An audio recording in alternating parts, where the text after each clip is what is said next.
Happy Good Friday, everyone. I tried to dress like a Catholic today. We're all black. I don't know if it's very Catholic-y, but because I just had the nun thought in my head. I didn't realize Catholics fast on Good Friday, and I didn't do that because I didn't know that till it was too late. I got an interesting question on one of my videos today. The one about my crazy boomer story. And the comment was kind of a retort, I guess, that feminism doesn't mean man-hating. It means like equal opportunity for women.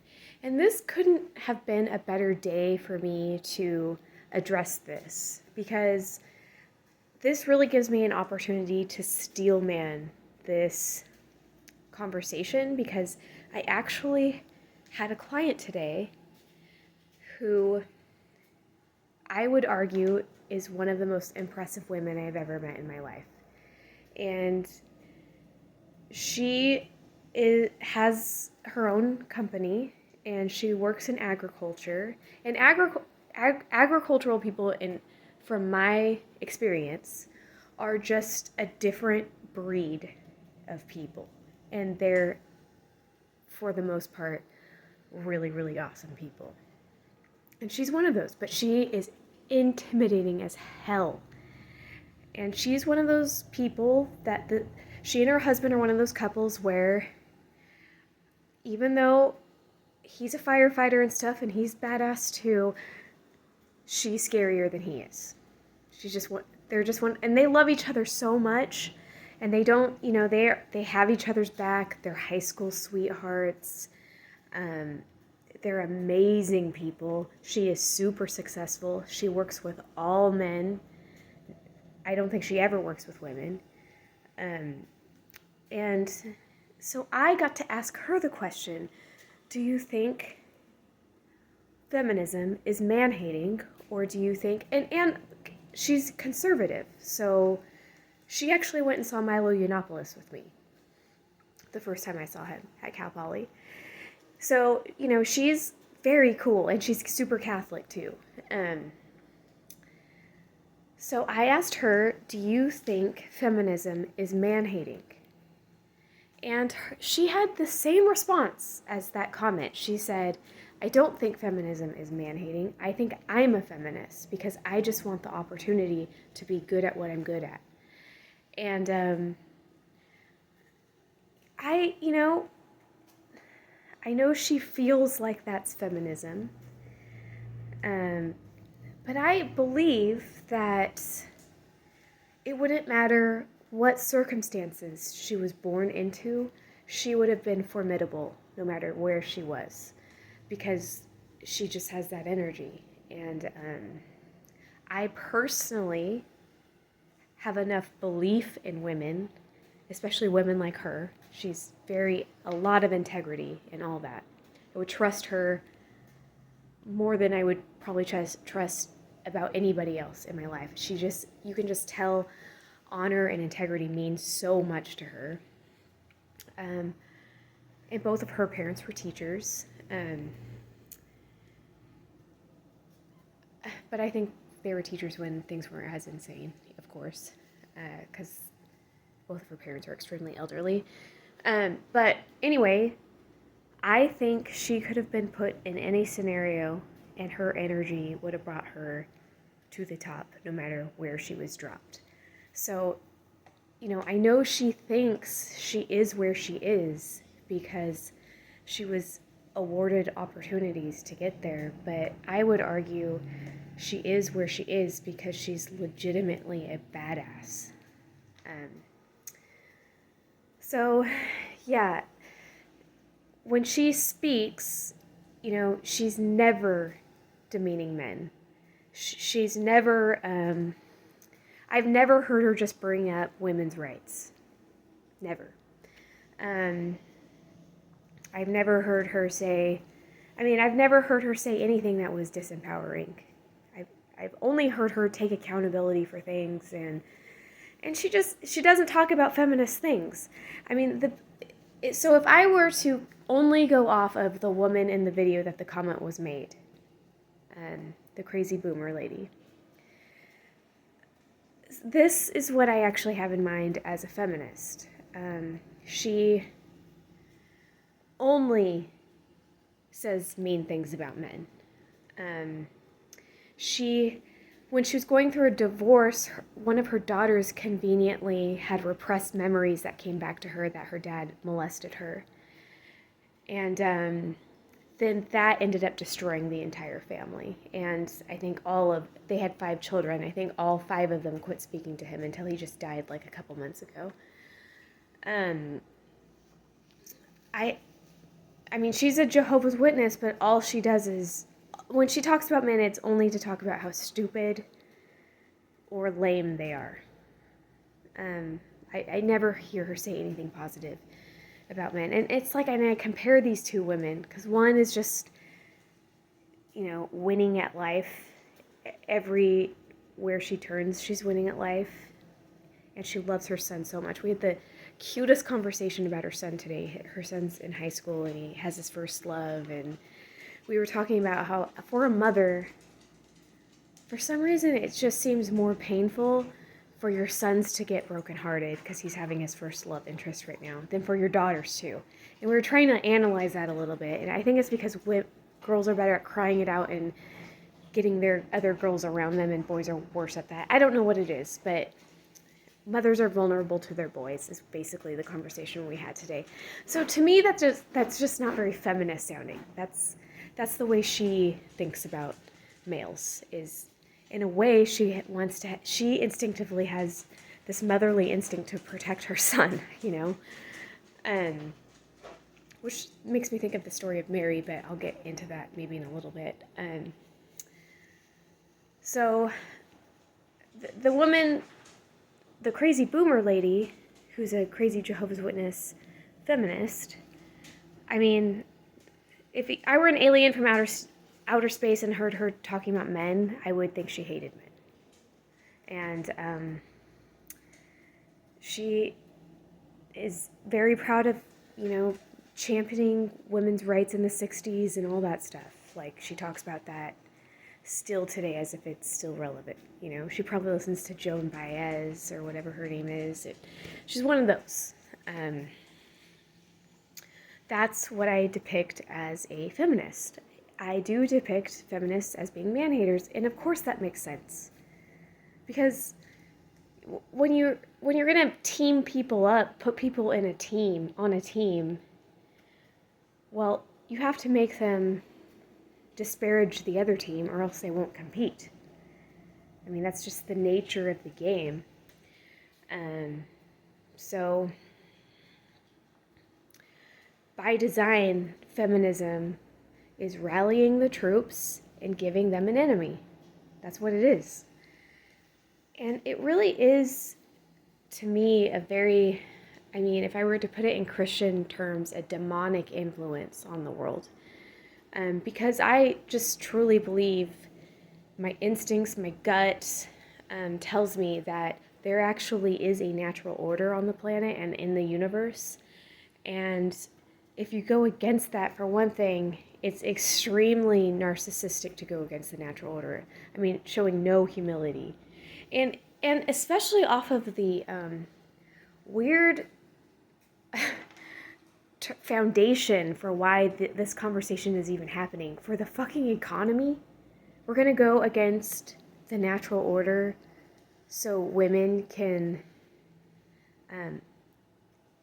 join the military or, get a job. It's like, these things seem so petty in comparison to, like, the forces that we don't understand.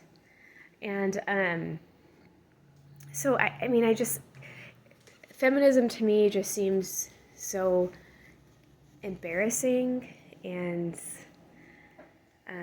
it's just the lack of, to me, the shaky ground that it's on, and what it's regarding to, the economy, voting. These are just things that I find very laughable. I don't think I think women possess a lot of power, obviously. Um, but do we get together and um, work well? I don't really think so. I mean, I work with all women. I've always worked with all women. I'm around women constantly. Like, I feel like I should have a women's studies degree of some sort. And most people are not like my client. Most women are not like my client today, and they have no potential of being that way because you're born that way. Um, it's kind of interesting. My sister, my oldest sister, sent me a text yesterday, and the text read something about the story of Eve in the Bible and how, when we get the story of Eve shoved down our throat throughout our life, and that makes us just feel guilty, like, we cause sin and we cause the downfall of man and all this stuff, and how, like, bad that is for a women's psyche. And so I read that, and I just find that sort of thing, I mean, that's such a straw man. And I wasn't trying to debate my sister. She's just new out of the Jehovah's Witness faith, so these are just new ideas for her, and I don't think it's bad to explore ideas at all. But I just told her, everything in life has a balance. And yes, the story of Eve shows weakness in women. But then there's also the story of Mary in the Bible, which is like one of the most compelling stories, I mean, as a woman, I've ever heard. I can't think of a more compelling story other than the story of Mary. And it's something that I actually contemplated a lot on when I was pregnant with my first daughter, was the story of Mary, because, I mean, I was just imagining what it would be like to be Mary. Okay, you have this God bestowed upon you the Savior of mankind. And that the Savior of mankind, you are responsible for keeping safe and guiding towards the goal, whatever that may be, because you don't even know. So you're to nurture this, basically like, kind of like a god, and you're going to raise it up and stuff like that. It's like, and I used to think, like, would you spank God over, like, spilling milk or like saying a bad word? I mean, of course not. Everything you would try to make a teachable moment. Everything. And then I'm sure Mary took this role that seriously. She devoted herself to nurturing something, a gift to the world. I mean, that is such a huge weight, that you're chosen to nurture a gift to the world. And if you fail, the entire world will suffer. And then you go through all this worry and anguish and discipline and selflessness, only to see this thing that you have devoted yourself to being beat to death. And today, I also had this client who just showed me, like, endless pictures of her cat that she loves so much. And I was thinking about, like, if she saw her cat being beat to death, she would probably never be okay ever again. And thinking about Mary devoting her life to this human and then watching him be beat to death for unjust reasons. I mean, it's a very compelling story. And I told my sister, there could just be the story of Mary, but that wouldn't be balanced. That's why you want the story of Eve also. There is a balance there. There is goodness and there is corruption. And I think wherever you look in life, you're going to find corruption. And except for the natural order. The natural order is not corrupt. And so how crazy is it for us to think about going against the natural order for something like a job or a vote for some bullshit president? I mean, it's really insane. It really is insane when you think about it. And I think it is actually torturing women. Women are being tortured by this. And I mean, this is kind of like, I know I'm just kind of going off the deep end here, but recently I watched a documentary about lobotomies, and it was immediately followed about with a documentary about the first bottom surgery in New York, in the state of New York, that was paid for by the state of New York, and it was, of course, a huge epic failure, and it did make me think these sex change operations are the new lobotomies that people are signing themselves up for. But lobotomy, I mean, the interesting thing about the lobotomy documentary is that it said at one point the majority of people who got lobotomies were housewives. And I mean, you could think, oh, these men were just like bringing their wives to the doctor and like, can you take out half her brain? She's being annoying. But does that seem realistic? I mean, I work with women, and I see who goes to the doctor, and it's women. It's women. And I can picture this. Women going to the doctor and being like, hey, I can't sleep at night, and I heard there's this new cool treatment called a lobotomy, and I want to be the first to get it. I can picture that. I think that's more likely.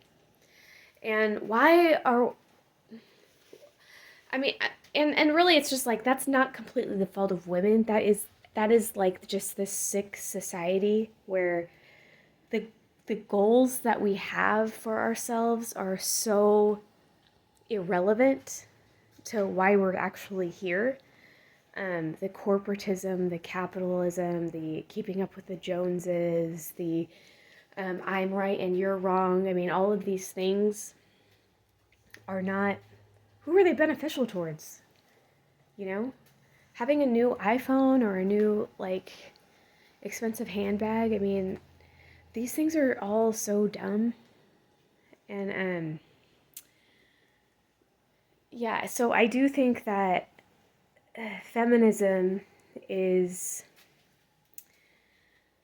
man-hating. I'm just going to say it. I think feminism is man-hating. I think my client today, who is a badass, I think that she considers herself a feminist because she's so busy doing other awesome things that she's never really thought about what feminism actually is. Because we don't need to rally up as women and turn against men. I mean, that is ridiculous. I think the biggest allies for women there have ever been have been good men. So, I mean, it's just so ridiculous to clump us in a group and say it's not man-hating. Because, of course, it's man-hating. Otherwise, why would the fuck would we form our own group? So, yeah, I think feminism is man-hating. It's definitely man-hating, and it's definitely not opportunities. I mean, it's funny to even suggest that it's for opportunity. For one thing, if let's say that that's really what's going on, and women just want to be like plumbers and electricians and gardeners and roofers and executives and garbage men and barbers, and women want all of those opportunities. Okay, let's say that's the case. Well, unfortunately, that's going to make everything run way slower and dumber, because the idea isn't just how we're going to make this work more efficiently. It's just like, no, how do we open up this opportunity for everyone to be a roofer? It's funny. I knew this was like before the transgenderism thing was even a thing. This was like 2008, I think, was starting. I knew this chick who worked for the government installing like solar panels on rooftops or something like that, subsidized panels from the government. And as I knew her, she started taking testosterone to try to change into a dude. And then once she started hanging out with dudes, according to her, she heard how they spoke about women and she didn't want to be a man anymore. because the way they talked about women was just so disrespectful that she wanted to be a woman again. So now she's just a woman with a deep voice, but I think it probably had more to do with she had to do physical labor like a dude after she started taking testosterone. And the final thought I have for today is I went into this restaurant today, and I think it's like cattle branding season right now. And I walked into this restaurant, and it was like wall to wall cowboy hats. You know, definitely had my door open for me when I entered and when I left. This old man, when I left, jumped up to open the door for me, and it was really cool to see. And then I look at the bar, and I seriously saw two human beings, and I didn't know initially if they were men or women. I honestly couldn't tell. And then I was like studying them as I was waiting for my order, and I realized that one of them is just like a total butch lesbian, but like with a crew cut. And the other one definitely was taking testosterone and looked more like a man, but like a female man. And it was just so funny because it's like all these like total gentlemen here. And then you have these two seriously ugly, disturbing creatures at the bar. And it's like, what are we doing? Why would we want to embrace this? I had total sympathy for them. I would hate to be the ugly spot on the earth. So, anyway. Probably could have said all that a little better, but it's the end of the week. What can I say? Happy Good Friday.